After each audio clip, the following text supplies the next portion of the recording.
Armenia और Azerbaijan की दुश्मनी वैसे तो कई देशों को खटकती है, मगर भारत इस लड़ाई में हमेशा से आर्मेनिया का साथ देते आया है।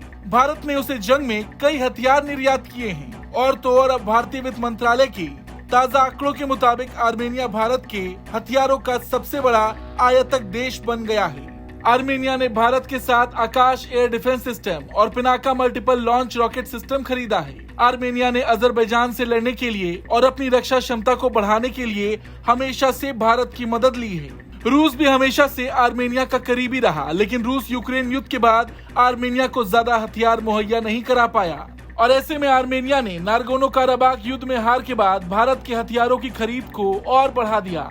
भारत ने भी आर्मेनिया को अपनी रक्षा के लिए बड़ी मात्रा में हथियार बेचे हैं ताकि वो अजरबैजान के हमलों को रोक सके और पलटवार भी कर सके। मगर जिस तरह से तुर्की और पाकिस्तान अजरबैजान की मदद कर रहे, हथियार सप्लाई कर रहे, अब आर्मेनिया भी भारत को अपनी साइड करने का पूरा प्रयास कर रहा है। भारत से आर्मेनिया ने पिनाका रॉकेट सिस्टम, भारत में बनी तोप, एंटी टैंक रॉकेट और एंटी ड्रोन सिस्टम खरीदा है। ये सभी आर्मेनिया की सेना को मुहैया कराया जा रहा है। आर्मेनिया भारत से $155 मिलियन के अपने निवेश से 84 advance towed artillery gun system खरीद रहा है। ये सौदा दोनों देशों के बीच बढ़ते रिश्तों का भी प्रमाण है। इसके साथ ही वैश्विक मंच पर हथियार आपूर्तिकर्ता के रूप में भारत के लिए ये एक बड़ी उपलब्धि भी मानी जा रही।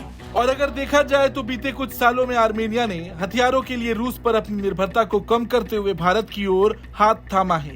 वहीं भारत के किलर हथियारों को देने से अजरबैजान भी काफी टेंशन में है। कुछ समय पहले राष्ट्रपति इल्हाम अलीयेव ने कहा था, यह हमारे लिए राष्ट्रीय सुरक्षा का मामला है। हम देख रहे हैं कि फ्रांस, भारत और ग्रीस किस तरह से हमारे खिलाफ आर्मेनिया को हथियार दे रहे हैं और वो खुलकर ऐसा कर रहे हैं। हम बैठकर इंतजार नहीं कर सकते। हालांकि ये वही अजरबैजान है जो हमेशा कश्मीर को लेकर भारत के खिलाफ बयानबाजी करता है। पाकिस्तान, तुर्की से इसे भारी समर्थन है। वहीं दूसरी ओर भारत ने भी कठिन वक्त में आर्मेनिया का साथ दिया। इस साल मई महीने में दोनों देशों के सैन्य अधिकारियों ने येरेवान में रक्षा विचार विमर्श बैठक आयोजित की थी। इस सैन्य सहयोग में न केवल हथियारों की सप्लाई शामिल थी, बल्कि सैन्य शिक्षा, रणनीतिक ट्रेनिंग और अनुभव साझा करना भी शामिल था। कुल मिलाकर आज के वक्त में अजरबैजान का मुकाबला करने के लिए आर्मेनिया पूरी तरह से भारत पर निर्भर है।